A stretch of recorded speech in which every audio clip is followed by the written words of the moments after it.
Today on David and Darryl Sports, EKU player gets shot at Lexington nightclub. And the Pikeville Panthers pick up a huge addition to their wide receiver core.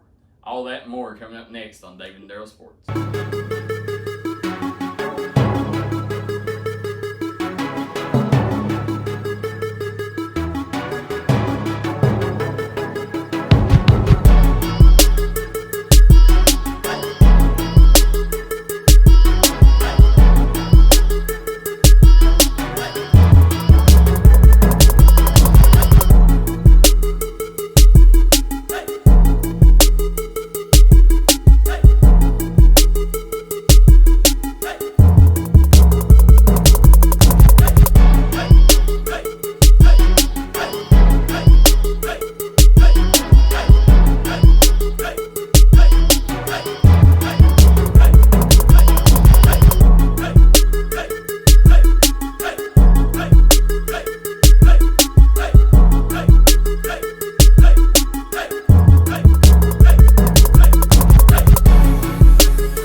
Hey guys, I'm Darryl McCoy. I'm Colby Page. And you are watching David and Darryl Sports. Today on David and Darryl Sports, our leading story is coming out of the Lexington area. Former Mountain star Cameron Catron was shot at the nightclub, shot in the stomach, and it's just a terrible situation that really hit the Mountains hard this weekend. Yeah, it seems it's the third week in a row we've started off the show with some type of bad news. This obviously, worse than any of the other two stories that we've brought to our viewers leading off the show. You just hate to see any situation like that come about. But what I have noticed so far is that anytime something like this happens, it makes me proud to be from the Mountains. All these people come together in prayer and positive thoughts, and it's an amazing thing to see a kid, even though he wasn't living here at the time, see that his home area really lift him in prayer, and everybody becomes one. It really shows you the power of prayer when you look at this situation here. Cameron was shot in the stomach. They said that he was dead, about dead whenever they got him in the emergency room there at UK.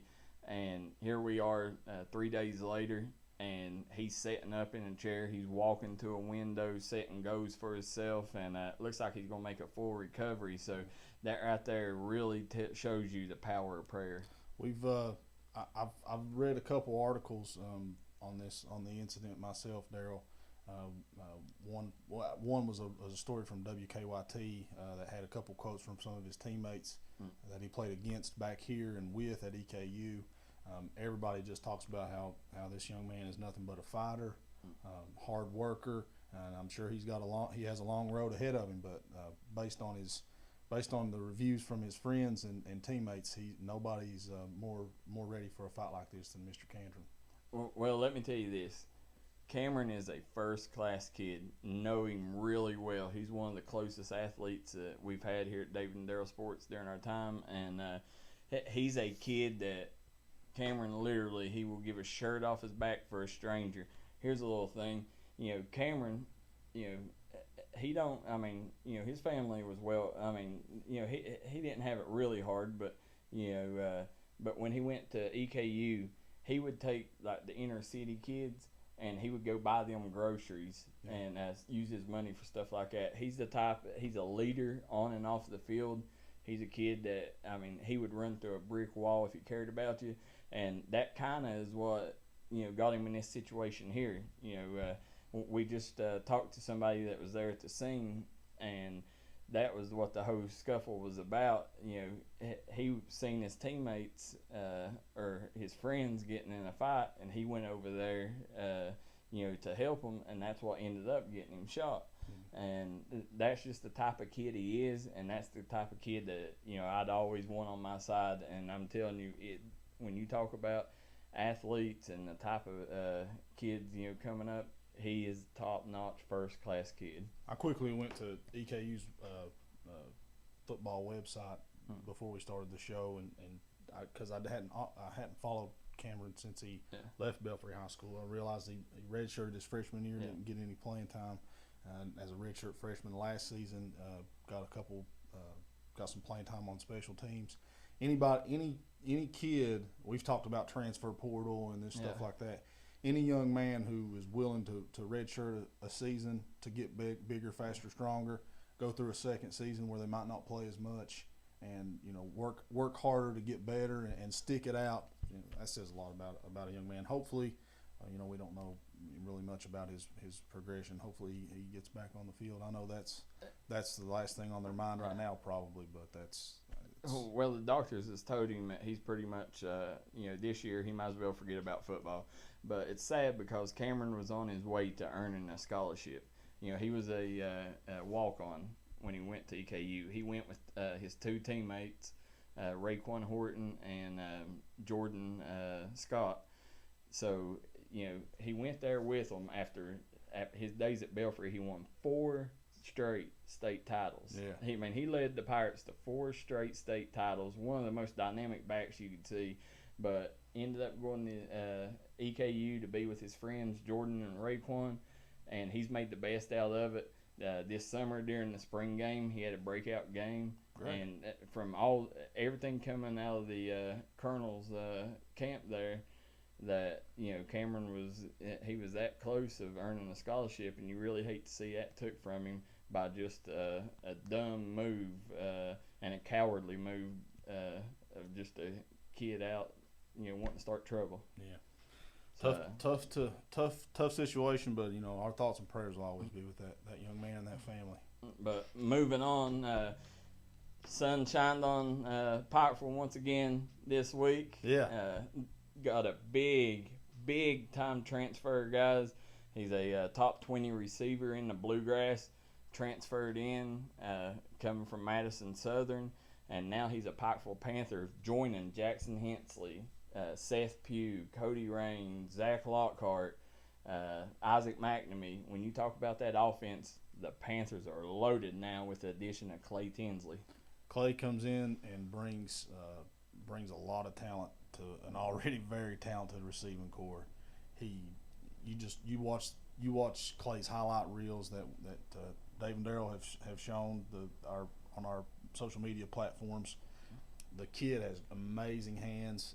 I'm also very impressed with his body control. He makes amazing sliding catches. Very easy for him to go around defenders, up and under defenders. Sliding catches on the sidelines. That comes in very handy when you're going against a good defensive backfield. Well, I've watched him against some of the top DBs at these college camps, and he's a receiver that he goes up, gets the ball at its highest point. The thing that I'm kind of interested in seeing how it works at Pikeville is you got Jackson Hensley and Seth Pugh on the outside. Both of them are big-bodied receivers, athletic receivers, and talking to Clay is, he kind of thought that maybe his fit may be at the slot receiver spot, and seeing a kid that fast and that athletic, putting him in at that slot receiver, you got to think that defensive backfields in the mountains, they got to be scrounging, having nightmares right now, having to face these Pikeville Panthers. Well, just you and I getting to know Clay a little bit since he's made the move down here, I'm sure he's willing and able and ready to play any position that Coach Stephen Johnson, the offensive coordinator at Pikeville High School, asked him to play. He seems like a kid that's just ready and willing to help the team, and it's going to be fun to watch. I say that a lot, but this is going to be really fun to watch this year to see those guys. I'm really excited about football season. Well, I'm also excited to see him on special teams because that's where he got his start. Exploding against Bourbon County last year on special teams, and ever since then, he's been on every recruiter's radar. And now coming to Pikeville, you got to think that their stands is going to be full of recruiters. When you look down that board at all the players you're getting, it's getting college attention right now. Special teams are such an overlooked part of the game, in my opinion. I mean, there are truly 3 phases to the game. If you can set yourself up on special teams. Did your dog die? No. You look kind of down today. No, my dog's alive well. Old Murph, he's doing good. All right. No, I'm good. I'm good. I'm just checking on. No, we're good. Clay, if you can set your team up with special teams, especially kickoff, set yourself up with good field position. You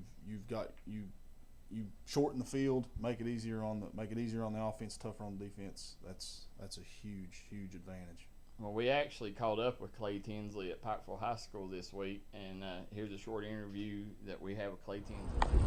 All right, guys, Darryl McCoy with David and Darryl Sports have breaking news coming out of Pikeville. We have one of the top 2020 wideouts, Clay Tinsley, here, coming to join the Pikeville Panthers from Madison Southern. Clay, what brought you here to the mountains? So my mom is from here, and my dad's about an hour away. So we have family down here, and we just thought, come back for my last year of high school, play in front of some family, be in front of my family. Now you're joining Jackson Hensley, Seth Pugh, Isaac McNamee, John Collum, Cody Raines. That's a loaded offense. How excited are you to finally get out there on the field and perform in front of these Panther fans? I'm very excited. I have a kind of somewhat of a bond with some of the players already, so it's nice and exciting to get outside and play with some of these people. Now, when it comes to defensive backs, do you see any defensive backs being able to hold that receiving core down?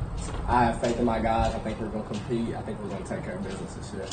All right, guys, we're out. David and Darryl Sports. We're back, better than ever, and we got some. I'll try to be a little more peppy this segment. There you go. Yeah, I was kind of worried about your dog there, but we're going to talk NBA draft. Yeah, that was the hot topic this week. NBA, it's become so. The NBA has become, their off season is more exciting than the regular season, and as exciting as the regular season is, their off season. It's like a soap opera. Yeah, yeah. There's always new storylines being written, always new storylines developing, and every single day you turn on ESPN or turn on David and Darryl Sports, and it's something new. Either we starts with the NBA draft, and then you got free agency coming up after it, and with the draft. It started before the draft this season with the trade of Anthony Davis. Exactly. That made a lot of pieces change in the draft because of a huge draft pick switched hands there in the top 5. Yeah. So it's literally every day in the off season something new and exciting is going on in the NBA. Now looking at the draft, who do you think the big winner was in the draft?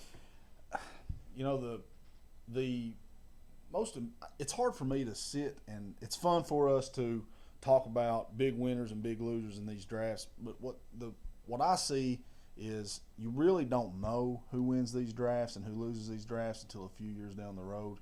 I think there were some steals, and I know I sound like a homer, but I think the Celtics did a great job with getting Grant Williams. They're the late, I think it was late second round. They might could have waited a little while and still picked him up.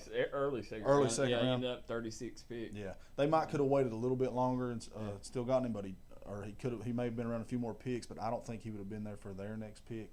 He's a great fit with that Boston team. He's a hard worker. He gets a lot more out of his size than most players do.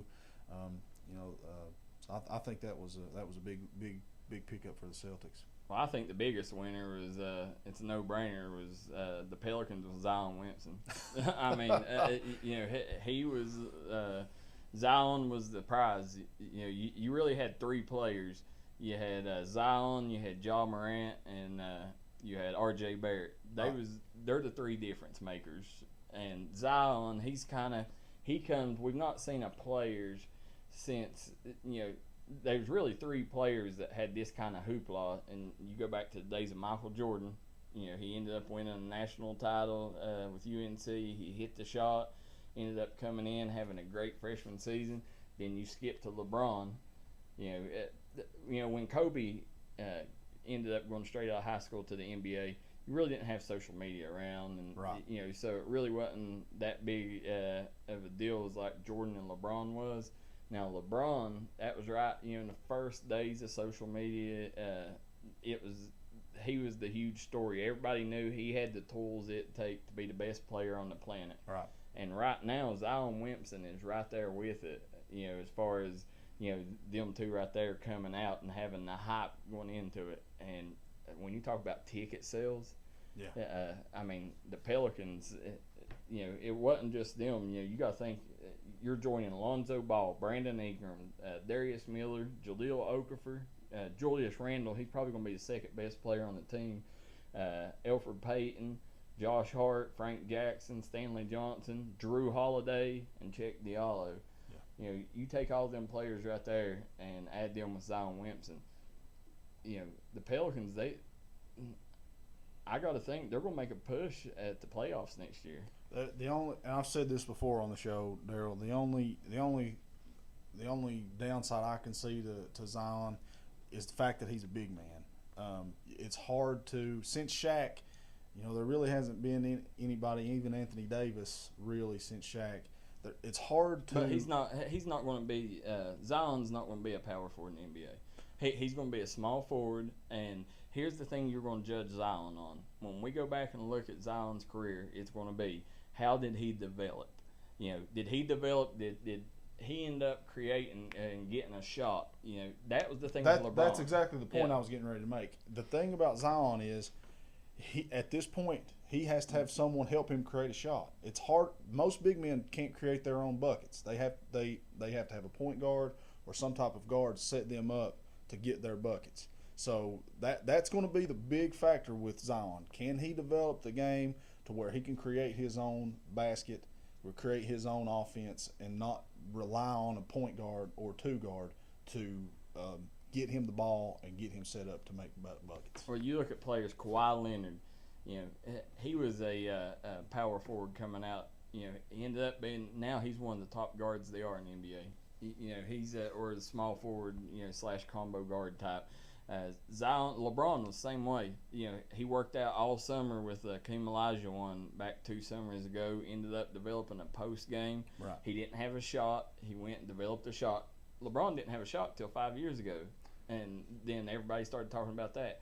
That's where we're going to judge Zion, because his work ethic is there. Yeah. It's just, does he have the will, and can he step up and get them pieces of his game that he's missing right now? And my money's on Zion. I'll tell you the biggest loser in the draft was fashion. Did you see what those boys were wearing in that thing? Pathetic. Unbelievable. Every single one of them. I just couldn't believe it. I couldn't believe it. I'm telling you, I was getting ready to go tackle Tyler Hero. Tyler Hero. I was going to go tackle him because I thought for sure he'd stole my grandma's tablecloth. Kobe, with that, we're going to go to break, and guys, we'll be right back after a word from our advertisers. Ma'am, we've just been notified that you were in a crash. Are you okay? No. Was the accident your fault? No. Don't worry, ma'am. We have just dispatched the law offices of Shane Hall and Keith Hall. Everything will be okay. Call the name you know. Call Shane Hall and Keith Hall, attorneys at law.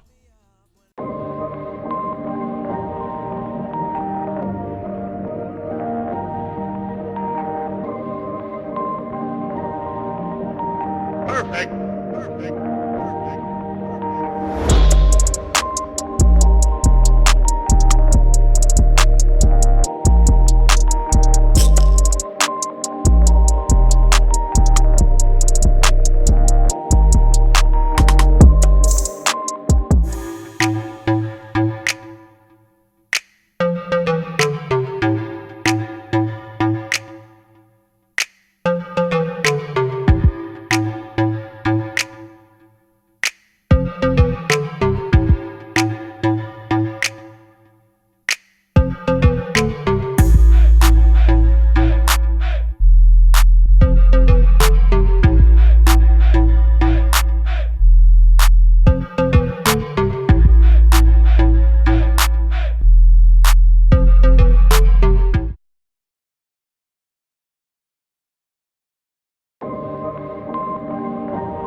Guys, we're back, and we're going to talk UK football recruiting. I know it's something near and dear to your heart. My favorite. Yep. Sarcasm. This weekend, some huge news coming out of Lexington. It's actually bad news for the Mountains, but great news for the BBN. Yeah. Because Butler receiver Jordan Watkins and 3-star wideout from Louisville Male, Isaiah Cummings, committed to Kentucky.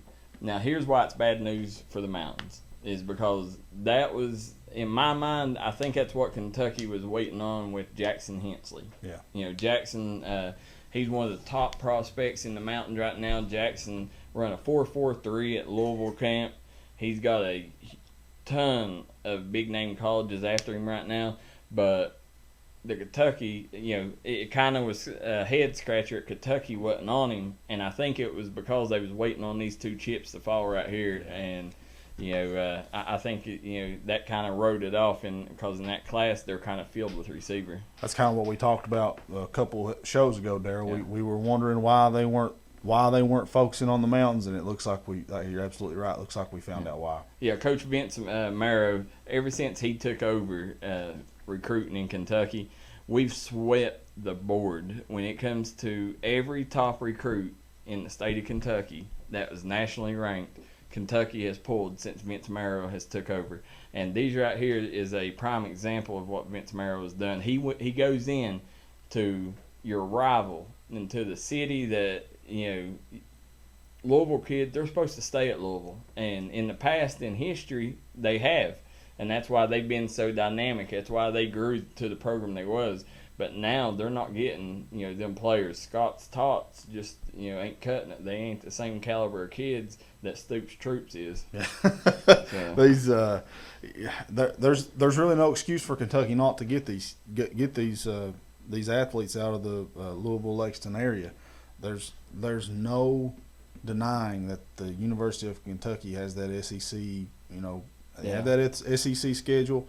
They have that SEC feel to their games, and in my opinion, the ACC just can't compete. No, well, here's the thing with that: the big recruit that really mattered was Jordan Rogers. Jordan Rogers is the player out of Michigan that they went and stowed. He chose Kentucky over Michigan. He come out, said this weekend that he's committed to Kentucky 100%, and he ain't going nowhere. They was kind of worried because he's took visits to Alabama and Georgia, but it seems like he's just kind of playing the game. Which what high school kid wouldn't? If you can go on college visits, yeah. I mean, you go back and watch He Got Game. Did you see some of the stuff that goes on at college visits? I mean, I want to go. Yeah, these you do not know what your college, your favorite college team is, whether it's Kentucky, Tennessee, Louisville, Clemson. You don't know West Virginia. You don't know what your recruiting class is until National Signing Day, and sometimes after. These kids commit, decommit, verbal commit. They do their video where they take their shirt off and they've got the college shirt underneath it. They've got 5 hats in front of them and pick one until they sign that national letter of intent. You really don't know what you've got. But getting these commits and getting these guys to say they're coming to UK, it's a big deal. Well, here's the thing, Kobe. You're a big Tennessee fan. I just want to know, how's it feel like y'all's not even relevant anymore? Like you go and you talk about Florida, you talk about Georgia, you talk about Alabama, you talk about all these SEC teams, but nobody ever says anything about Tennessee anymore. I remember at Alabama back in the early 2000s. Let's see, between 2003 and 2007, I think we lost to them one time. Before Nick Saban. Exactly. Yeah. Every single college program is Nick Saban away from being Alabama. So, especially a school like the University of Tennessee. Yeah, but y'all have had a carousel at coaches, and none of them's been a Nick Saban. Well, we've got a man now who's calling the shots. So now he's the guy. Philip Fulmer is the guy. Yeah. He's our athletic director now. He's calling the shots. He's making the hires, and I have full faith and credit. That kind of reminds me. I was in Lexington last weekend, and it's a true story. I passed this truck. It was a big Dodge Ram, jacked up. Had the big wheels, had the shiny rims, had all that. And it had a sticker on the back, and it was Mark Stoops peeing on the Tennessee. You know that little boy that was peeing? Yeah. Peeing on the Tennessee sign. Well, I'll just tell you this. This past UK team was 10-2, right? Yeah. Yeah. What was one of the best teams that Kentucky's ever had? Yep. What was one of those two? Georgia. One of those two losses. Georgia. Yeah. And who? The Big Orange. Everybody has a bad day. But Okay. All right. Just so you know. I mean, just throwing that out there. But at the same time, I mean, we did go to a bowl game, and yeah, we did. We missed the bowl game this yeah. year, but one of the best Kentucky teams in history lost to one of the worst Kentucky teams, one of the worst Tennessee teams in history. I'm telling you, stock down on Tennessee. Stock may be down, Darryl, but like I said, you got to buy when stock is down. It's not down; it's in the dumpster. And you got to buy when stock is down. You couldn't pay me to buy that stock.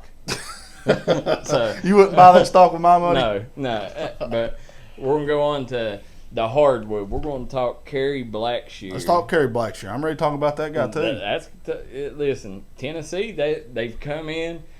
Right now, Kerry Blackshear, why he would even consider Tennessee, I don't know, because I'm not knocking him like that, but the thing is, he's at Virginia Tech. Right. All right? If he goes to Tennessee, that's either at best that's a lateral move or a step down, from where he's at. If you're going to go to an SEC school, which it seems like he's going to, because every school he's mentioned, today it come out Arkansas he was after. He's Texas A&M, Florida, so he's wanting to go SEC. But why, if you're going to go SEC, why not go to the best? He said he wants to win a national title. Mm-hmm. You're not going to win it at none of them other ones. Well, I'll just be honest with you. I'll tell you why. If I were Kerry Blackshear, I would go to the University of Tennessee. Tell me. Because they lost 4 of their 5 starters last year. They lost Kyle Alexander, Jordan Bone, Grant Williams, and Admiral Schofield. This kid's going to come in immediately and play. And the University, listen, I know. He's going to do it at Kentucky. He's going to be the leading scorer at Kentucky. Let's get real. Kentucky's bringing in at least 4 or 5 guys who are as good or better than this guy. I mean, let's just be honest. I don't think so. I think if he comes, he's going to be the best player on Kentucky's team next year. He's going to be the leading scorer. He's going to be the leader, and he's going to be one of the fan favorites. In the history of what John Calipari has done at the University of Kentucky, he's had that veteran presence there when he has had his best teams. The championship team had Kyle Wiltshire and Darius Miller on it, I believe. Was it Darius Miller on that team?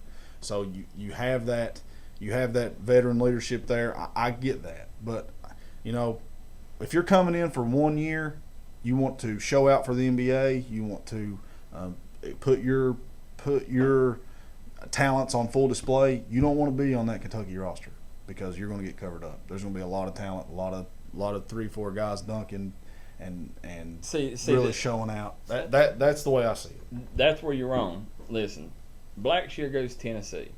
All right, this year he didn't get an offer to come for an NBA team. If he did, he wouldn't have been back.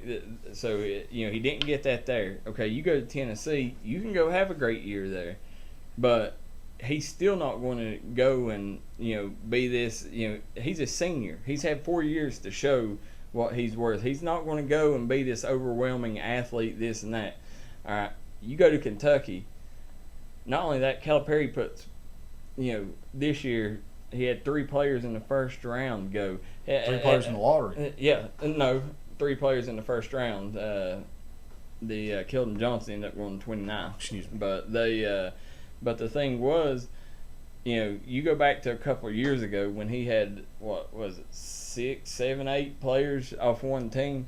Okay, he's going to put more players than anybody. So you got better chances of reaching your final goal coming to Kentucky, because even if you're a 6th man, you got a chance to go to the NBA. Because of what Calipari has took and created there at Kentucky. NBA executives, they just want to rape that Kentucky roster every year. You know what the biggest thing about this whole debate you and I have had, Darryl? What? He may not even go to either one of those 2 schools. No, and He still may go to Arkansas. His former kept, coach is at Texas A&M right. now. He has been so tight-lipped about this. Yeah, Buzz Williams is gone to A&M now. That's a huge deal. I mean, he's been so tight-lipped about this, which surprises me. Normally, I'd rather see him go to Tennessee, Arkansas, or A&M over Florida, because at Florida, I think it would make a difference, and it would actually give them a chance to beat in Kentucky. They go to one of them other ones, more than likely they're not going to beat us next year. Kentucky, this guy would make Tennessee turn Tennessee from a bubble team into a lock tournament team, in my opinion. I think it would have them right there to where they have the potential to. Tennessee, they're losing a lot, so They really are. But Kerry Blackshear he's a difference maker, and I hope he chooses Kentucky, but if not, I hope he goes anywhere besides Florida. But I want to skip to a sport a little bit about, and that's baseball. Yeah, that was your big thing in high school. that was my favorite sport in high school. Yeah, and but want to talk College World Series. It's down to the final two. We're down to Michigan and Vanderbilt. I try to watch as much college baseball as I can. I really enjoy. Vanderbilt has always been kind of Tennessee's baby brother in everything except baseball. I mean, they have a serious, solid baseball program, and right now they've made this. They made the College World Series for the first time since 2014. They make it about as often as any other program out there right now. They're playing Michigan. Vandy got there in large part on their pitching staff, and Michigan's riding the big guns, man. They're hitting the ball well. They played the first game of the College World Series last night. We're showing this. We're recording on Tuesday. Chicks dig the long ball. That's true. That's true. But it's going to be a fun series. I hope personally, I hope Vandy pulls one out this evening, and we get the third game to decide it all. I'm always going to root for the SEC. It's kind of like mountain schools, when you go look at the state, when it comes down time for football playoffs, you always root for the mountain teams, even if it's your rivals. Yeah. But that's the way I am with the SEC. But when it comes to the College World Series, I'm not going to sit here and fill you full of crap. I've not watched very much of it at all. College baseball, it just don't intrigue me. But I tell you what did intrigue me, and what I do know about College World Series, I know that Louisville pitcher cussed the heck out of that Vanderbilt player, and ended up costing them a game. But I love that right there. That gives a little bit of entertainment to it. I watched that game. What came about there is that pitcher threw a nasty pitch. I mean, just a sick curveball. And that kid swung. The Vanderbilt batter swung, missed, and the Louisville pitcher, he knew he got him, and he stared him down as he left the batter's box. Words were exchanged, F-bombs were dropped, and I love it, man. It's fun. It makes it fun. Has really showed us a lot of love. Our new segment, the Couch segment, and got a very special guest this week. Is a guy that's going for the all-time leading rusher at UPike, and it's X Willis. All right, guys, I'm Darryl McCoy with David and Darryl Sports. We're here for another segment of Couch Guest, and we have UPike running back X Willis in the house. How you doing, X? I'm doing good. How are you? Good. Big news coming out of your camp this week. You actually one of the most prestigious awards that a player can earn in the state of Kentucky. You ended up making the All-Commonwealth team. What did that? I know we seen Coach Haywood down there with you. What did that mean to you? It was a blessing to receive it. I mean, it was felt good to be a part of something special. I seen a lot of cool people down there, man. I seen Champ Bailey, all the Hall of Famers that they have. A few guys got inducted. I mean, it was just an amazing experience.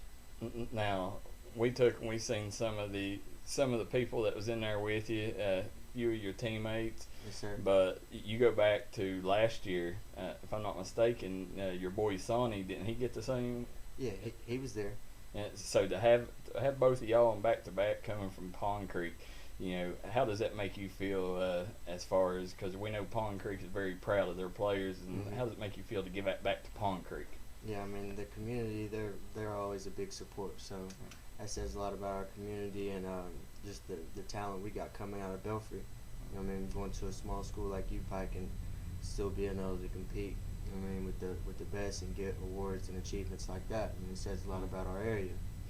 Now, let's get back down to business. 759, that's the number. You're 759 yards away from breaking the all-time UPike rushing record. What would it mean for you to break that record, and are you going all out for it? I'm going all out for it. Yeah, it's going to mean a lot, man. And when coming into UPike, man, I didn't see that coming, but once I got to playing, and now that it's this close, man, I'm going all out for it. I mean, it's going to be I don't know how it's going to feel, but I know I'm ready for it. I didn't see that. Be honest, I didn't see it either, because coming out of Belfry, you was an explosive back, but I was kind of UPike. I was kind of worried about how you would fit on that college level, but we've seen since your sophomore year, you have got faster, you've got better every single year, and that's the sign of a great player. Is when nobody knows what your ceiling is, because you keep breaking it, every year, and then you end up doing this right here. And if you break that record, that's something that they'll never be able to take away from you, as if you break that UPike rushing record. Sure.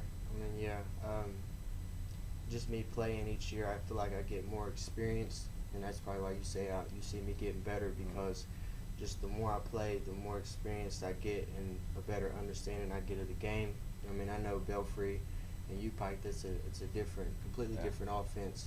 I mean, so it's hard to see a running back come from that style, and you see him still play at the high level like that. But I mean, just the experience and the time it took, and I think that's why I'm excelling at running back here. Now, whenever you take, UPike, you and Sonny, y'all was kind of y'all was the only players where you had the kid from Prestonsburg. I think there's only like 3 or 4 players last year on UPike's team, but we've seen Coach Holland go all out and recruit the Mountains this year. Y'all got some of the Mountains' biggest stars coming in. Do you think that your success and that the success they've seen come from you is correlated with Coach Holland being like, okay, these Mountain guys can play? Yeah, I mean, he sees that, and I think the kids see, the guys from the Mountains playing and just being on the field, gives them hope. So we've had a lot of guys from Hazard. We had some guys from Betsy Lane. So you got the terrifying twins from Johnson Central, the Horton twins. Yep, you got them, and we got Josh Irvin from Johnson Central. We got a lot of good guys from the Mountains that's holding the team together. So I feel like the guys who played under them, they're seeing that, and they're eager to come to UPike and do the same thing. Now, one thing I want to ask you, you spent your whole career playing at Pikeville High School. It's a top-notch facility, for high school. Yeah. But you didn't have y'all's own stadium, and that's something that, since Kelly Wells has took over, y'all as AD, y'all have kind of put in the works of getting that new stadium. Is that something that you wish you could have had during your time there? Yeah, I mean, I like playing at Pikeville High School. On game day, they put so much orange stuff out there, so many banners, it feels like the home field for us. But they say they're working on it. They're going to have a stadium for the future at UPike, so those guys will get to play on it. I'm not sure where it's going to be or how it's going to be set up, but it's going to be. Now, I'd never witnessed until last year. I'm kind of embarrassed to say, but I hadn't been to a UPike football game until last year. And when I went last year, y'all have the same atmosphere as like a EKU or somewhere, because it gets rowdy there. Oh yeah, they'll pack the stands out, especially for a big game. I know the night games get really packed, but it's fun. Football's football to me, so just to play is fun, and especially when you bring the crowd out, it gives me that good feeling. So I enjoy it. Now, here's the thing: a lot of players you see these all-time greats break records, and you kind of see two different styles of people when you talk to them. You see people that wants to hold that record, and you see people that eventually want to see it broke. Is that a record you want to hold for a long time? Man, just to come in and break is gonna be enough for me. But I mean, if someone breaks it under me, I'll congratulate them. I mean, I ain't gonna hold it against them or try to keep it or push them away. I mean, I wish anybody the best. I'll be happy just to break it myself. Oh, well, I'll be out there filming on the sideline, and I can always put a little trip in for you, if it gets closer. Oh man, they gonna think I got you on the payroll. But nah, X, you're one of my favorite athletes that we've ever covered here at David and Darryl Sports. You're a role model for the kids coming up, in front of you, and just want to thank you for that, and want to thank you for stopping by for this segment of Couch Guest. Thank you for having me. And remember, guys, when you play UPOC, X is going to give it to you.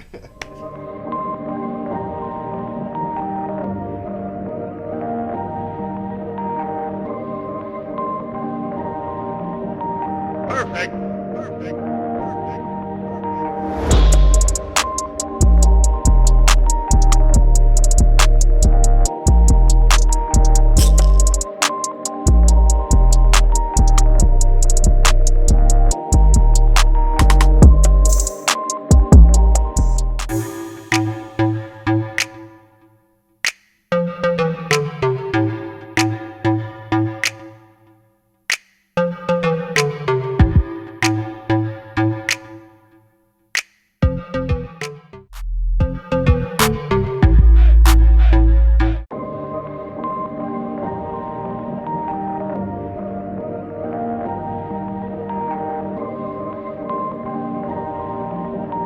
Perfect.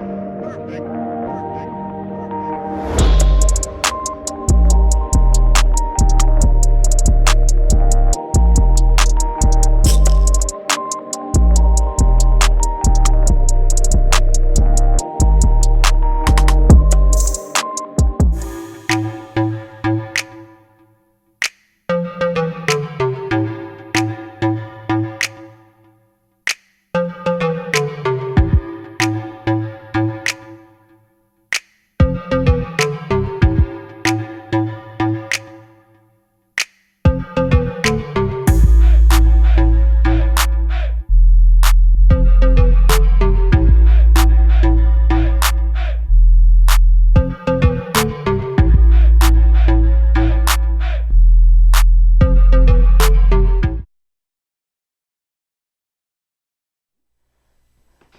Great couch interview with X Willis, and want to talk about before we get into our topics this segment.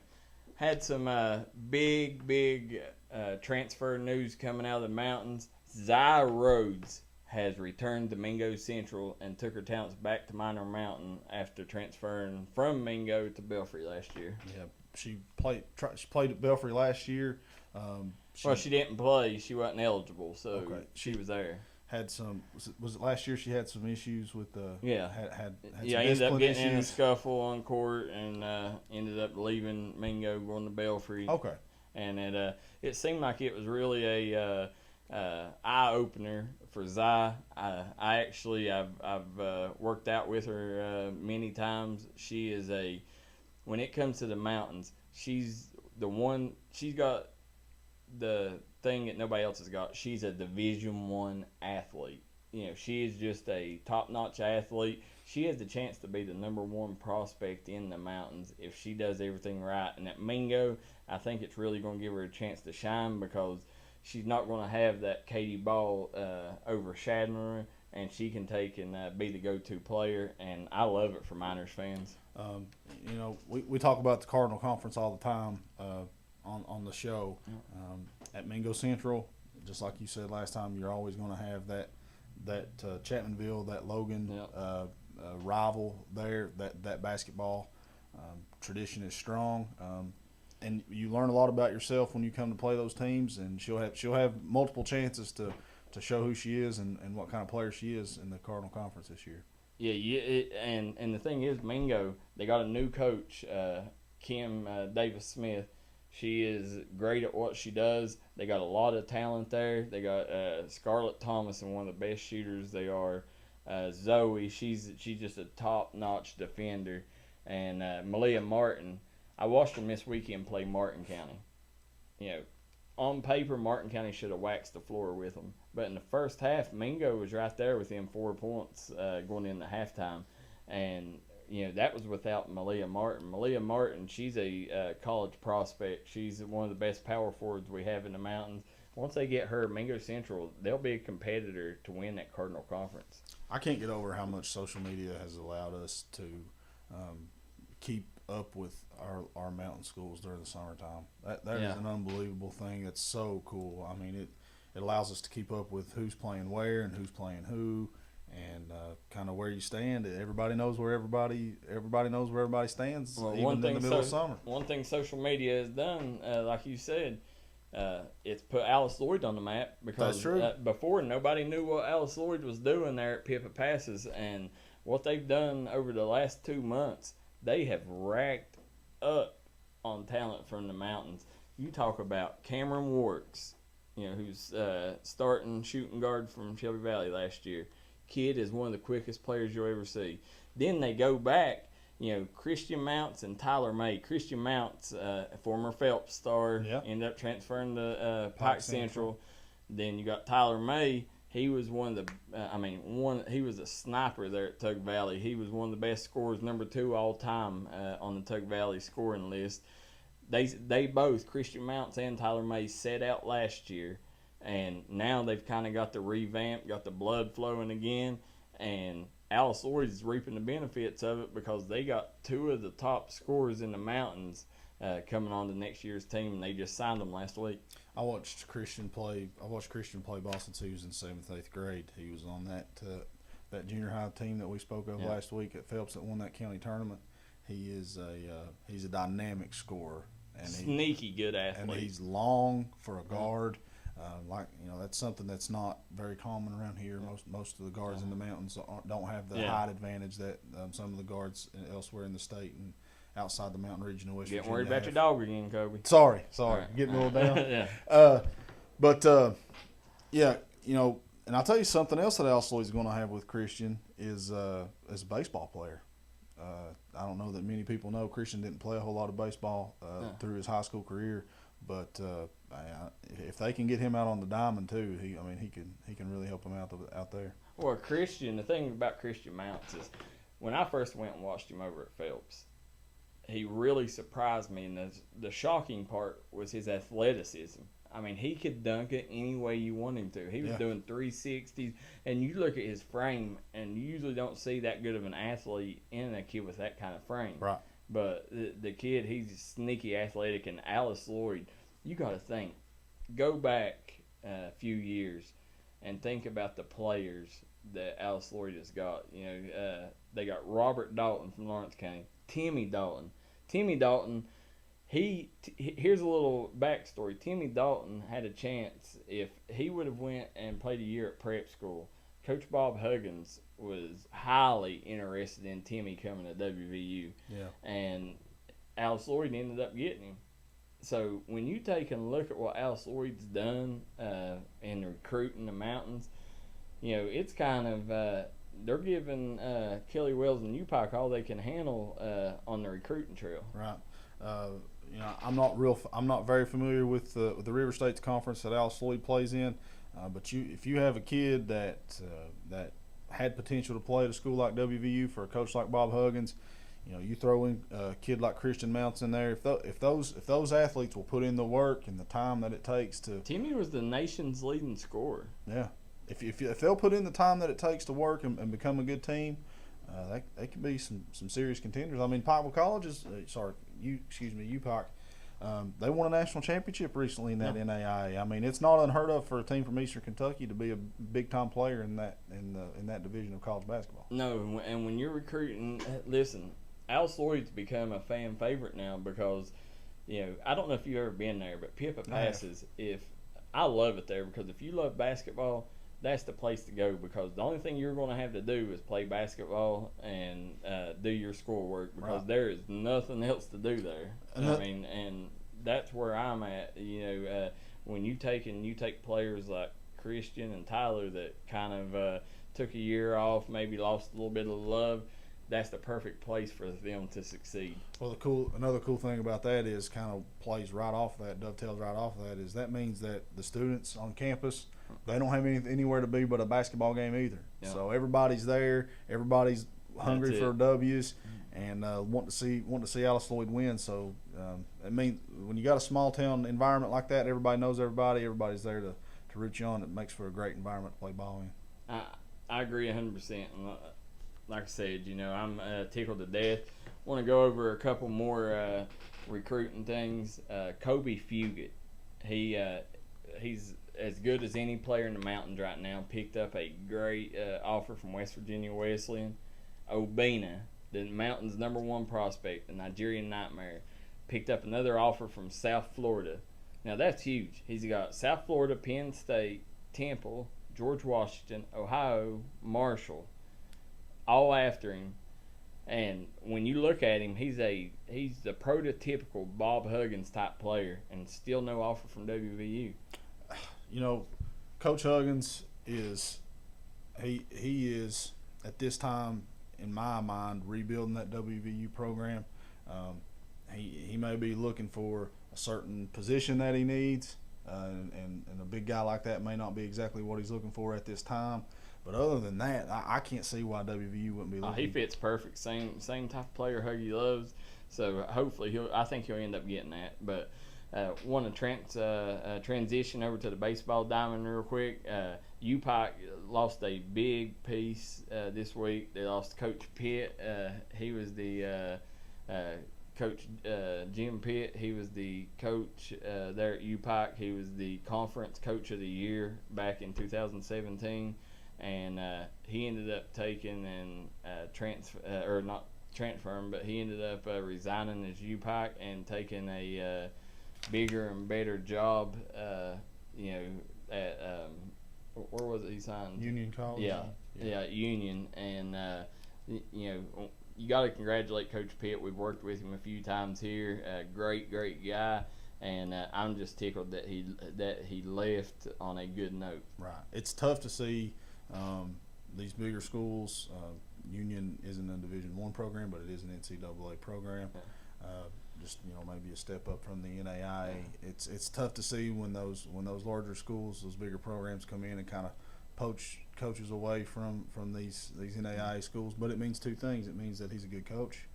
It means that he's done some good things here at the University of Pikeville. And it means that he's got this program to a good point. So hopefully the man that it's been handed off to will carry that torch on a little further and take it on to bigger and better things. Oh, I think so too. And his wife played a big part too in what UPike done there. So that's going to be a huge loss, losing her too. And you just hate it for that UPike baseball team, but you love it for Coach Pitt. And wish you the best, Coach Pitt. You want to talk real quick? You just spoke a little bit about these bigger programs coming in and stealing, people and players and stuff like that. Well, here's some big news coming out of the Pond Creek area. Grayson Cook, all right, I'm telling you, he is the #1 linebacker in the mountains in that class. I'm tickled to death for him because you've seen all these other players. They had the offers rolling in. Well, come this week, or last month, Coach Craig Yeast come into the mountains. He ended up giving Grayson his first offer at Kentucky Wesleyan. All right, within 2 weeks of Grayson getting that offer, he got an offer from Center and an offer from UVA Wise. Yeah. All right, this is what I tell you all the time. I say it all the time. I'm talking to these colleges every day on the phone. When we take and put something out about a kid getting an offer, that does nothing but push the narrative for that kid, because that makes every other school, there wasn't no urgency. Now they are, because there's other offers out there. There's other suitors for him. And what that ended up doing, Grayson went to Air Force, Had a great visit there. He come back. He landed the 2 offers. Put out all of his information. What a good visit it was at Air Force. Then you seen Center and UVA Wise jump in there through the offers.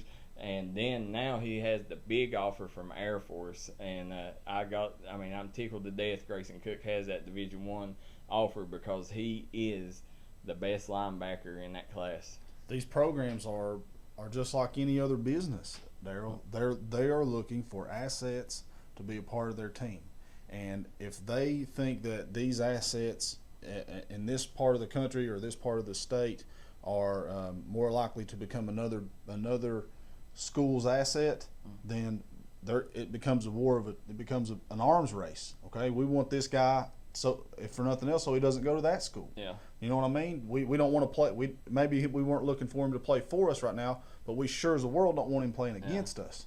So they see these other schools start to garner interest in these young men, and it amps up the pressure on them to make offers as well. Listen, linebacker, 6'4", 216 pounds. Kid's got an 80-inch reach. That's unheard of. Then you go and look. He's a top-notch linebacker. He plays tight end, and he's the number 2 kicker and punter in the mountains behind Johnson Central's Jake Headley. You take all the things that kid brings to the table, and listen, here's a little inside tip. His father ended up taking and retiring from the Army. Yeah. That's going to be a huge process in this because, just coming from a military family like that, Grayson knows what going to an armed forces school like that can give you, what kind of life it can give you.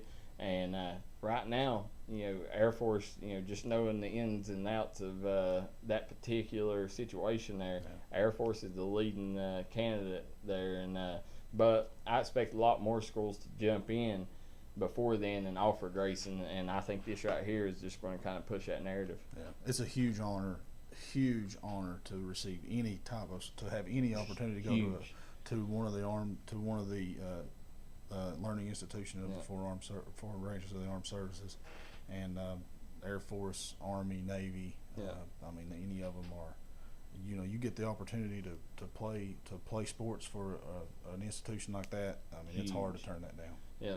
Then, but guys, that wraps up that segment. We're gonna go to our newest segment, Legends Corner. All right, Darryl McCoy here with Legends Corner. This week's legend is J.R. Van Hoos. He's the king of the mountains there in the Paintsville area. J.R. led the Paintsville Tigers to a 1996 state title where he was nominated as MVP.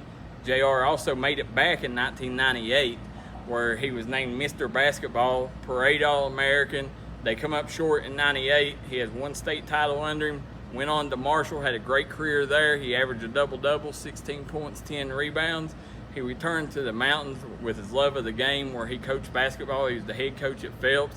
Now he's assistant coach under his best friend, Tommy McKenzie, at Johnson Central. He has took them to a new heights, had a state title appearance last week. And what JR has done here in the mountains just made him an irreplaceable part of the community. And we love having JR as our mountain legend. Feel alive inside, the shares all I go through. Ma'am, we've just been notified that you were in a crash. Are you okay? No. Was the accident your fault? No. Don't worry, ma'am. We have just dispatched the law offices of Shane Hall and Keith Hall. Everything will be okay. Call the name you know. Call Shane Hall and Keith Hall, attorneys at law.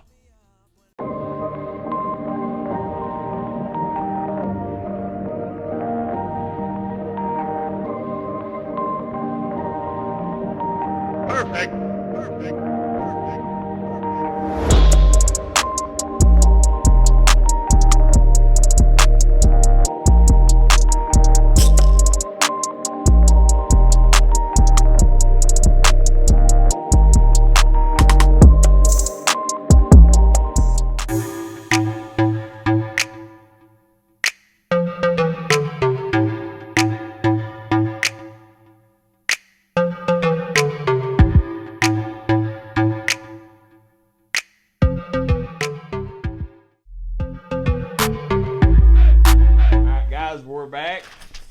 peppier Yeah. Kobe Page here. We'll pep up the step in the next segment. I'll tell you something that's got me real peppy is seeing all these camps and stuff going on in the mountains. I stopped by Johnson Central this week and caught up with Coach Van Hoos, and seeing what she's doing with the volleyball program was really exciting. We're here with Kayla Van Hoos, Coach Kayla Van Hoos of the Johnson Central Golden Eagles. Coach Van Hoos, we've seen over the past couple months here in Johnson Central, you've took volleyball, to the next level. It seems like that's one of the fastest growing sports here in Johnson County. What do you think putting on camps like this here today has done for it? Well, here at Johnson Central, I'm just trying to build a program. We've started a youth league to try to get kids touches on the ball earlier in life, because most people around us are already doing 3rd and 4th grade, and so we've kind of started that up around here. We're not quite, there yet, but I think in the next couple of years we'll be competitive and hope to maybe see a region championship in our near future. I think camps like this that Coach Mitch Jacobs is running, it really helps me as a coach personally, because I don't know all the tools, and he really helps break things down and explain things in such a way that we can re-coach them whenever he's away from us. And our kids, they really respond to him because they know that he's been there since he coached at Marshall for 11 years, and it just really does things that your average, just going to camp can't do, because he's specializing in what you need done and what your kids need done, and they're smaller groups, so he gets to focus on your skill set and where you need to be from where you were at, before you got here. So it's not only learning for the kids, it's a learning process for you as well. Yes, he actually put on a coaches clinic for us earlier this morning, and we had a couple of area schools show up, and he taught us all about new rotations, defenses that you can set up, how to kind of hide your weakest player or accentuate their abilities, and it just really was a great learning experience. And he has worked with me for the past 3 years since I've been at Johnson Central, and it just made me a better coach, because when I began, I really didn't know a whole lot. I played, but coaching and playing are two different things. So I've just tried to pick up and soak up whatever he's had to offer for me the whole time that he's been working with me. Well, I always like to say everything you touch turns to gold, and that so far it looks like that's the way the Johnson Central volleyball program is headed. Do you think that what you've done has built a reputation, and that's why you got kids coming from West Virginia and all over Eastern Kentucky to come to this? I don't know that it's me personally. I just think that kids want to be in the gym. They want to work on their craft, and I just try to keep my gym open as often as possible, and I try to make all the opportunities available to everybody in the area, because I really just want to see the 15th region itself get better at volleyball, so when we get to the state tournament, we can win a couple games. We're here with Pikeville Savannah Darryl at Kayla Van Hoos's volleyball camp here at Johnson Central Middle School. They brought Coach Jacobs in from Marshall. Savannah, how do you think Coach Jacob has helped these young mountain girls and helped develop their game? I just think that he's come in and given a skill set that we don't really have around here, because we're still developing volleyball, and I think that's really helped the younger ones, because I've seen a bunch of them improve just this day. I think that's really helped a lot. Personally, how has it helped your game today? It's definitely helped me a lot with some little fundamental things I didn't know that I'm definitely going to need at the next level. So I think that him just coming in and reinforcing the fundamentals that we kind of forget about has done a really good job. We've the girls' camps this summer have been, they're picking up. They're more and more going on. The volleyball's gotten so huge in the area. It's and these kids, it's generating a lot more scholarship offers for these young ladies in the sports venue.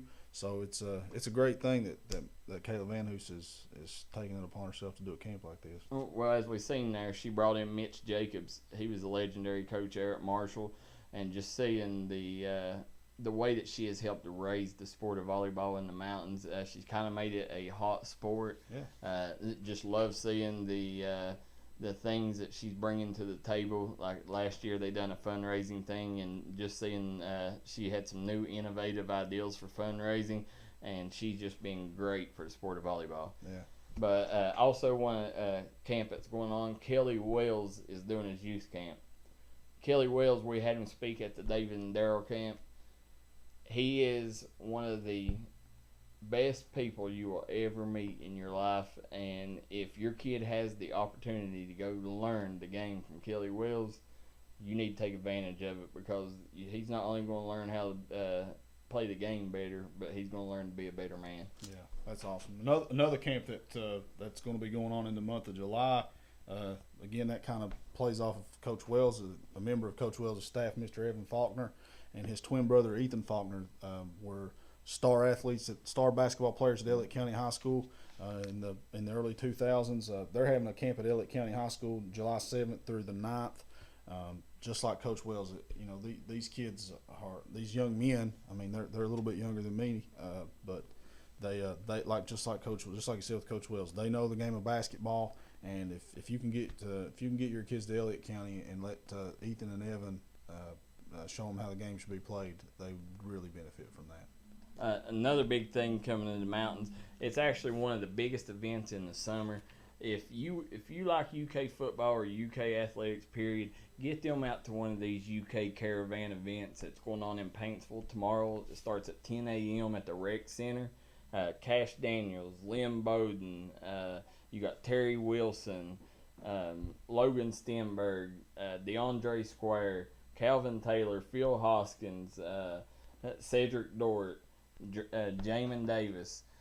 When you talk about all them players right there coming in here for the mountains, that's just huge for these kids to get a chance to go in and meet them players, because Cash Daniels is leading this charge in Paintsville, and I promise it's going to be a fun time with Cash Daniels there. Listen, I know we give each other a hard time about being Kentucky and Tennessee fans, but this is an amazing thing, man. Yeah. You get these UK players to come out here, and even if do they have some of the coaches with them too? Yeah. There'll be some coaches there. There'll be people from the media, people just all around UK. You get these young kids a chance to meet some of their heroes. I mean, and if anybody's a hero around here, it's Cash Daniels. I mean, that everybody wants to meet him, and he's doing the Stone Cold with the Gatorades. Yeah. I mean, everybody wants money. Yeah, everybody wants to.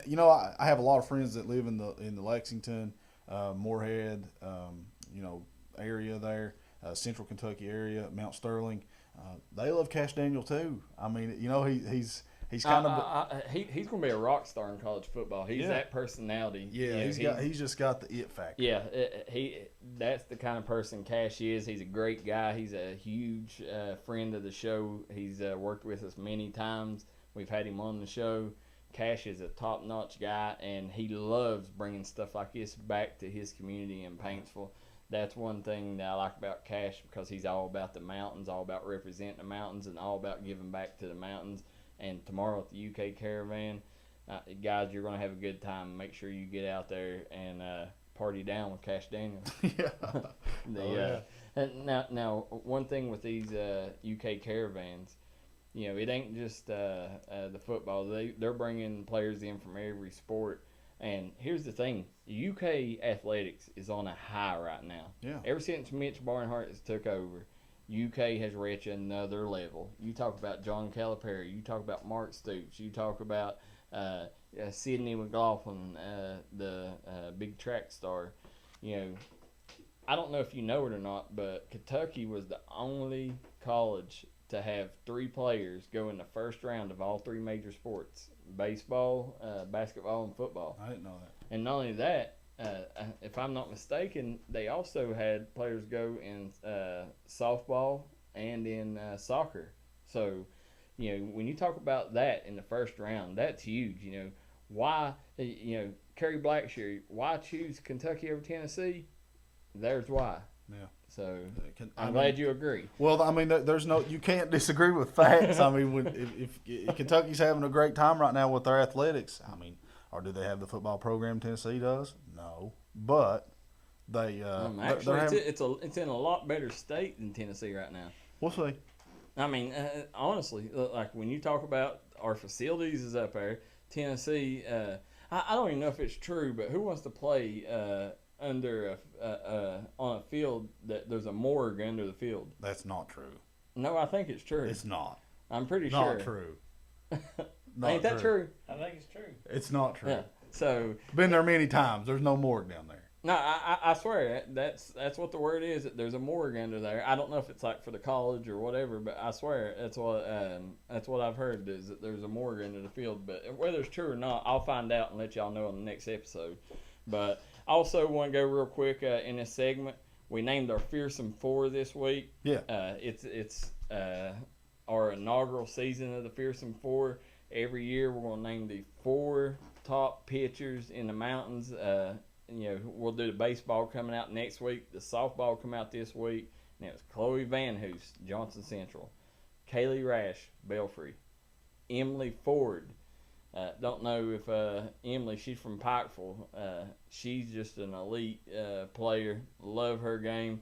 And then whenever you take and go down, here's the thing. You got all these Kentucky players, but when you go and look at in West Virginia, I don't know. Do you know much about softball in West Virginia? I do not, Darryl. Well, here's the thing. In West Virginia, you're going to have all these different players. Logan's good. Chapmanville's good. You got Andy Wimps in that Chapmanville area. She's got a lot to do with this here, but, Autumn Hall is a kid from Tug Valley. She's being trained by Andy Wimps, and she is a softball legend in Chapmanville. And she's trained this girl. This girl right here, Autumn Hall, she's the only freshman of the group. She's a freshman, made All-State West Virginia. She's the only pitcher on this list that has 300 strikes. That's huge. 300 strikeouts. Think of that. Yeah. It's mowing them down. Yeah, and but you had her. Then you had the top of the spectrum, Kaylee Rash, a senior. Then you had the freshman in Emily Ford, and then you go Chloe Van Hoos. Chloe Van Hoos right now, she's probably the top pitching prospect in the mountains. This summer we've seen her with Smash House, with her Smash House team. She plays with the Queen of Swing, Kendall Hall, and they have dominated down in the southern states in front of tons of top colleges. And when you talk about SEC, LSU, Georgia, you talk about all these different SEC programs that's been there, and Chloe Van Hoos has performed just like she performed here in the mountains. The only 2 of those pitchers that I was able to get a look at this year was Miss Van Hoos and Miss Ford. We saw them in the semifinals of the regional tournament, and that was an old-fashioned pitcher's duel. I mean, it was hardly anybody could break through with the bats because the pitchers were just so daggone good. Well, before we go to break, I had some breaking news we'll go on my phone. Somebody had messaged me. Chloe Van Hoos has some huge support coming to Johnson Central this year, and I don't know if y'all guys heard it or not, but Randy DeLong, she was actually one of the media outlets here in the mountains named her co-player of the year. That's huge news. When you talk about the run support that Pikeville, Emily Ford, she's it's going to be hard not having Randy DeLong because I was sitting here earlier. I was just going through my stats, and when you think Pikeville scored 260 runs last year, all right, they're losing 113 of them runs. That's 43%. You talk about Randy DeLong, her sister Mason DeLong are transferring to Johnson Central. Huge news. Olivia Whitfield, Lindsay Lockhart, Bailey Jo Stiltner, Emily Atkins, and Caitlin Dameron are all either graduating or transferring out. Now, the other media outlet also named Coach Brandy Jo Howard the Coach of the Year. Now, she's going to have a tough job, and she's going to, she's going to have a ways to go, and we're going to see exactly how good of a coach she has because she was blessed this year. She's a great coach, but she was blessed to have a lot of talent. When you talk about Kendall Hall, you talk about the Olivia Whitfields, the Emily Fords, the Hannah Akers. You can go all the way down. Jenna Jones, one of the best catchers, young catchers they are in the mountains. When you talk about all that talent there, and then she's losing 43%. Now, they had 221 RBIs. 101 of them is gone now. So that's 45% that you're going to have to make up for. And, that's just, that Pikeville Johnson Central struggle. It's, you got to think that things went heavily in Johnson Central's favor with Randy DeLong transferring. No doubt. I mean, Darryl, you and I both know that in a lot of instances, the pitcher is only as good as a run support. Yeah. I mean, you can hold that team one run or 2 runs, but if you only got 1 run scoring when you're on offense, it doesn't matter. You got to have some bats behind you, or the pitching doesn't really help you a whole lot. And here's another little tidbit, guys, a little inside information. That may not be the last ball to drop when it comes to players transferring to Johnson Central, because I'm getting word that another huge bat in the mountains is transferring to Johnson Central. And if you got to face Chloe Van Hoos on the mound, the only hope you would have is getting lucky and hitting her every now and then. But when you run support like Randy DeLong, and if this other ball drops, Johnson Central, you might as well write the season off. Johnson Central is your region champs. Then they may have, if they got that kind of run support, they may be able to make a push into the state. Yep. But guys, we'll be right back with a rundown. Feel alive inside the shares all I go through. Ma'am, we've just been notified that you were in a crash. Are you okay? No. Was the accident your fault? No. Don't worry, ma'am. We have just dispatched the law offices of Shane Hall and Keith Hall. Everything will be okay. Call the name you know. Call Shane Hall and Keith Hall, attorneys at law.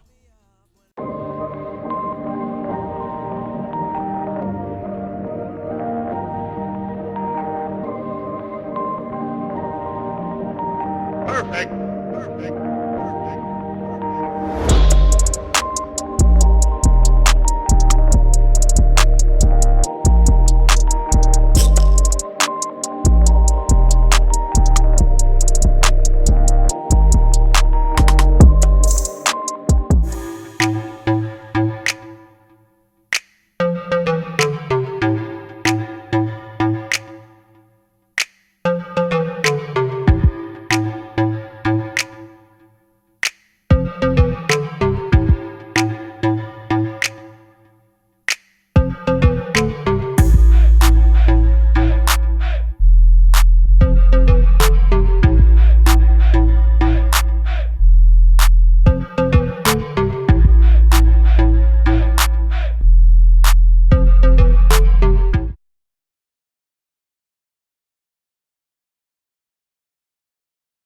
The pride of Painesville, Cash Daniels, was back in town today with his quarterback Terry Wilson and many more at the Rec Center for the Big Blue Caravan.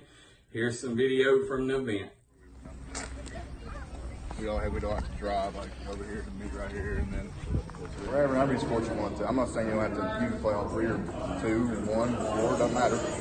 But don't cheat yourself. And go out there and experience the things that if you didn't play all 3 sports, you wouldn't get to. So what's the calendar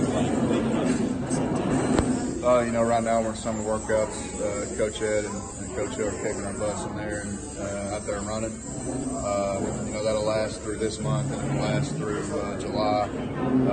I believe camp starts the last week of July, so summer workouts transition right into football camp and then long grind of the season. Can't wait. What's your bold statement if you have one, say, the Bobcats are going to accomplish this year? I mean, it's just that we're not going to predict anything. We're not going to say we'll come out and do this and that. I can just say that, we may have lost a lot of great guys, but we've also gained a lot of great guys and guys that stepped up in the forefront and taken charge as leaders and taking charge in their position room. So I'm really excited to see what we do in camp and what we do obviously on the football field as a team. I know you and Coach Chillifer closely with play here. Do you keep up with his football team any? And when the season get ready to start for high school team, do you have any message for those kids? I mean, just message for high school kids in general. Go out and enjoy Friday nights. There's nothing like playing race to lights on Friday nights with your buddies. And there's not really that much pressure. You're not on national TV or anything like that. So just go out there and have fun, cut it loose, and hit some good. Have you talked with any guys who went drafted? How things are going? I talked to a bunch of guys that got drafted or didn't get drafted. I talked to Josh, I talked to CJ, I talked to everybody. Everybody's doing really good. Everybody's competing very well in all the camps and really enjoying themselves. And it's really good to see our guys succeeding at the next level. So this year's class, hopefully duplicate or even better that class. Cash, we've seen an influx of mountain kids get offers here lately. Do you kind of pride yourself in paving that path and doing the right thing to help them? No, not really. I mean, for me, it was just I just wanted to do something that, for me, that I knew would get me to college and something I love to do. And I'm really glad that, for colleges that come in, that recruited me, also got to see some glimpses of these other kids, and it brought a lot of attention here. And I don't really pride myself on saying that I did this and I did that, because in the ultimate end there was a lot of guys that got offered before me. But to be mentioned in that category, it really means a lot to me, and hopefully a lot of mountain kids get a lot more attention. It has ever since I've been recruited, which has been great, and we're hidden. So for these kids to get that kind of exposure and to get out there and get some of these offers, the coaches looking at them, it means a lot to this area. Where's your favorite fishing spot, Eastern Kentucky? Eastern Kentucky, probably Dewey Lake. Placer's terrible. We're good. Well, I mean, it's not just Eastern Kentucky, just kids in general. I was actually watching the College World Series, and I was listening to the analysts say that one of the coaches wouldn't sign a guy if he only specialized in one sport. And I think that specializing, almost really cheats you in life. Almost it cheats you out of experiences that you can have in other areas of sports with other people that may not play your other sports. It creates more bonds. I believe it helps you become a better athlete, because you basically use all the same tools that you use in baseball, basketball, and football. It's just different motions and different times you use it. So, maybe the speed in basketball can help somebody on the speed on the football field, or the twitchiness on the baseball field can help somebody twitch on the basketball court. And everything just goes hand in hand. So you really can't just specialize one thing and say, hey, I'm going to sit here and focus on this and expect yourself to get better. Obviously, you can if you really go hard at it and really dial into it, but I believe in just playing all three sports, or wherever, how many sports you want to. I'm not saying you don't have to, you can play all three, or 2, 1, 4, doesn't matter. But, don't cheat yourself, and go out there and experience the things that, if you didn't play all three sports, you wouldn't get the experience. So what's the calendar like? Right now we're in summer workouts. Coach Ed and Coach Hill are kicking our butts in there and out there running. That'll last through this month, and it'll last through July. I believe camp starts the last week of July, so summer workouts transition right into football camp, and then long grind of the season. Can't wait. What's your bold statement, if you have one, say Wildcats are going to accomplish this year?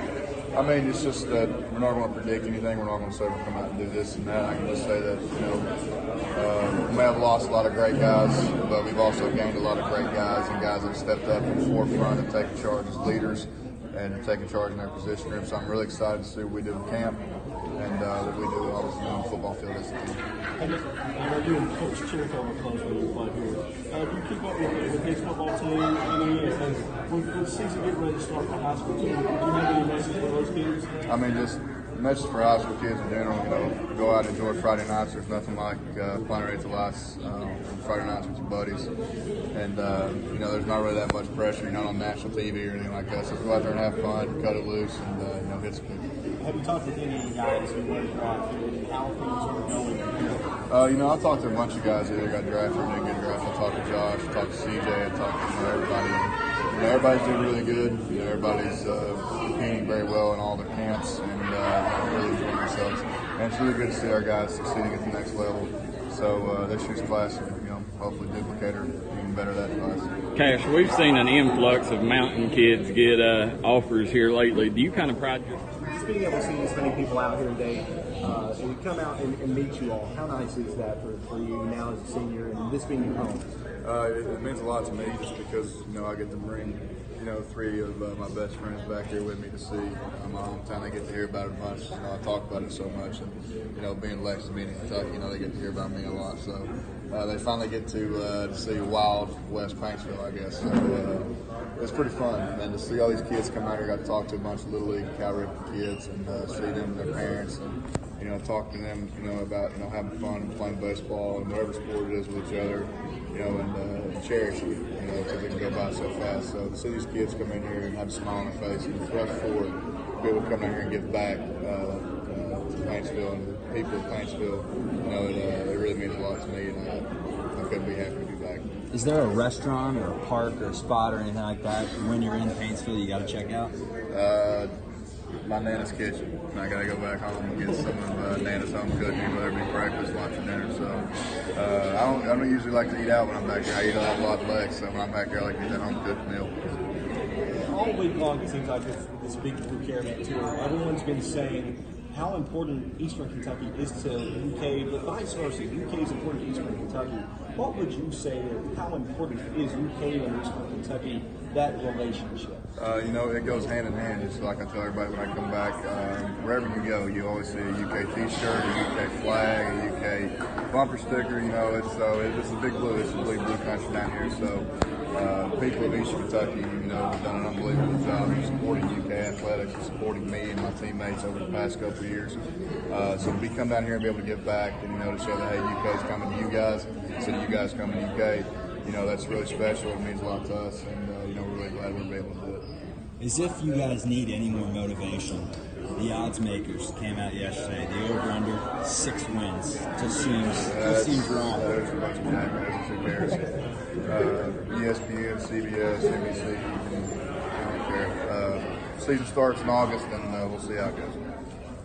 You guys seem like you get a toughness from Vince Mara about you. He seems like a tough-minded guy. Tell me what he means to the program.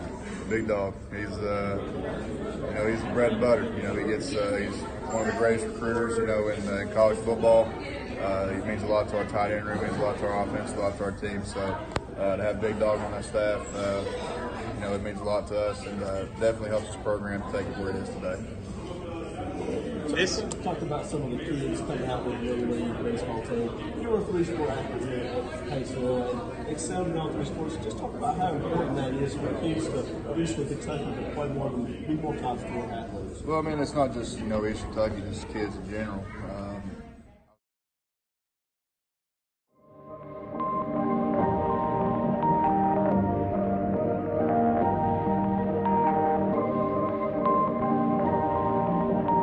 Perfect.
Ma'am, we've just been notified that you were in a crash. Are you okay? No. Was the accident your fault? No. Don't worry, ma'am. We have just dispatched the law offices of Shane Hall and Keith Hall. Everything will be okay. Call the name you know. Call Shane Hall and Keith Hall, attorneys at law. All right, guys, we're back for the rundown. All right, first up, NBA governor. NBA banned the word owner. Be honest, I hate that they let these little fairies win this because it's killing me. You got these stupid idiots in the world that can't comprehend the difference between owning a person and owning a business. And now we got to take and work around them just to call them governors. They don't govern or nothing. They're owners. And it's sad that we're letting people win that and that the world is in the state. U.S. soccer team. We got the Women's World Cup going on right now. The women's national team made it out of pool play as the number 1 seed. They played Spain yesterday, won that one, and they're looking good right now. Actually last year's the last World Cup championship got more viewers than the the NCAA football national championship game. Hope it keeps it up. LeVar Ball banned from ESPN. LeVar Ball, ESPN, be honest, I'm kind of glad them banning him. He made some sexual comments toward a co-host of a show. He said there was no sexual intuition there. To me, it sounded like he was kind of flirting. Sad situation because he's got a wife that's sick at home. But LeVar Ball, his mouth so far, he's kind of slid by, but it's really got him in trouble this time. Reds, latest winning streak. Prior to this weekend, the Reds were on a pretty hot streak, going 6-0. I think they lost 2 in a row last I looked at their schedule. Sad thing is, they're still 6 back in the division. Not real sure how far they are back in the wild card. It's not even July yet. Can they keep it up? I think they're going to work Scooter Jeanette back into the rotation coming up pretty soon. We'll see if they let us down or let Reds fans down like they normally do. Coach's biggest hurdle, opponents or parents? Definitely the parents. One thing that coaches, they don't get paid enough to have to put up with the parents' garbage. Now, I say the same thing. Sometimes there's not, the coaches, they cannot be on the up and up, and parents have to put up with a lot too. But the thing is, if your kid don't get a play, you're taking him here. If your kid don't get a do this, you're taking him here. If he don't play in front of this kid, you know what? Buy your kid some lessons, make him better, because it's not the coach's fault your kid's garbage.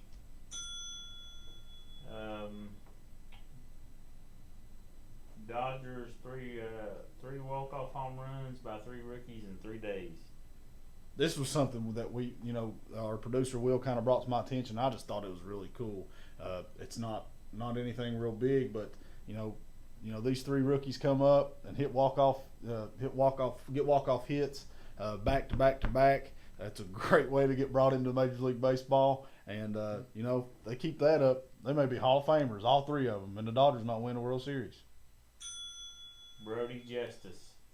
Brody Justice, hired at Eastridge. He was Phelps' coach last year. Brody really got kind of dealt a raw hand, but he's kind of a fan favorite. If you know Brody, you love Brody. Even the Phelps people, they wish him the best. And what I've seen so far, him doing at Eastridge, listen, that's the surprise team of the summer right there. He's got them playing as a team, and he's taking over great for the legend, Randy McCoy. Pool's opening. This is something I wanted to talk about, man. Hardy Pool has been reopened. A private party has taken over the functioning of the Hardy Pool, brought kids back, and we just got news in the last week or so that the Johnson Bottom Pool, legendary JBP, is coming back. I was a lifeguard there. My brother was a lifeguard there. And it's coming back, Darryl. There's going to be many summer fun times to be had at the JBP this year. David and Darryl, parity. We've had some issues here the last 5-6 months of different people popping up doing parody accounts on Twitter. Listen, it ain't doing nothing but giving me and Dave more publicity and doing us favors. So if you want to do it, keep doing it. But the thing is, the one that come out to not D&D, the first one, they went too far, making fun of kids' looks, saying they look like they had Down syndrome, saying stuff like that. That's stuff we couldn't put up with. So if you're going to do it with class, we'll welcome it. But if not, I'm telling you, we'll come at you. College development.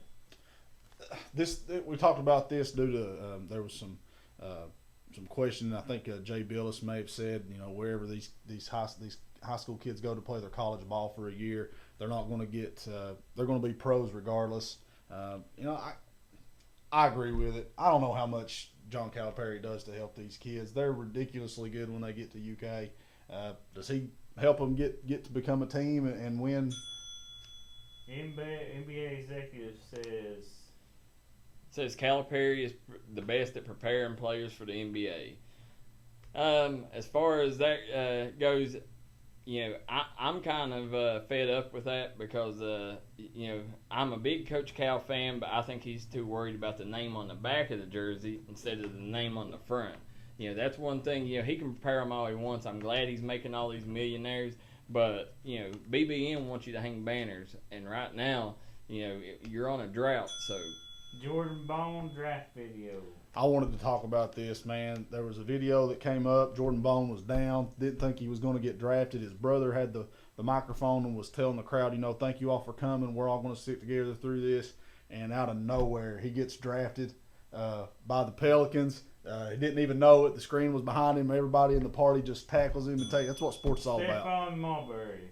Stephon Marbury. He got signed by the Beijing basketball team over there. Marbury has really. I was a huge fan of Marbury's growing up. You had him and Allen Iverson in college at the same time. They was the two dynamic point guards. Marbury ended up taking a route. He went to the Knicks, had some bad days, but went to China. He is China's Michael Jordan. So to see him take over, I mean, he's got statues and everything over there, and to see him take over, great news for Stephon Marbury. Which is going to be the team in New York Knicks or Brooklyn Nets? Well, listen, we saw the other day Andre Iguodala came out. I don't know what his sources are, but he says no one's going to the Knicks. So that means KD's not going to the Knicks. That means Kyrie's not going to the Knicks. Looks like they're just going to be in destitute for the next few years. Hopefully the Brooklyn Nets can pick up some players, some of that, and I think the Nets are going to be Sports gambling.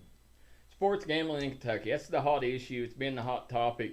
If you want to take and win an election, run on that slate there on sports gambling, because sports gambling, it's not fair that Kentuckians is having to go. We can go over to West Virginia. We can go over to Ohio. We can go over to Indiana, and we can make bets. All surrounding states we can do it, but in here in Kentucky we can't, and it sucks that the state's missing out on that. Chafing. I wanted to talk about this a little bit. It's something kind of near and dear to my heart. A fraternity, a brother of mine, there was a memorial foundation set up in his name. His brother and family members set it up. It's called the Justin T. Chafin Memorial Foundation. The reason I wanted to talk about it is over the weekend we played in a golf scramble to raise funds for it. Their primary goal is to fund full scholarships for Big Sandy Community and Technical College, Morehead State University, Shenandoah University, and in over the last weekend, they raised $24,000. They have fully funded a partial scholarship to Morehead State University for the next couple of years, and their goal is to fund full scholarships for those three institutions, and they're well on their way. If you guys get a chance, check them out on Facebook. Like I said, Justin T. Chafin Memorial Foundation. I'll ask Darryl to share their latest post on his page in the next little bit, and just if you can donate and help out the Justin T. Chafin Memorial Foundation, it means a lot to me and a lot of my fraternity brothers and friends from college.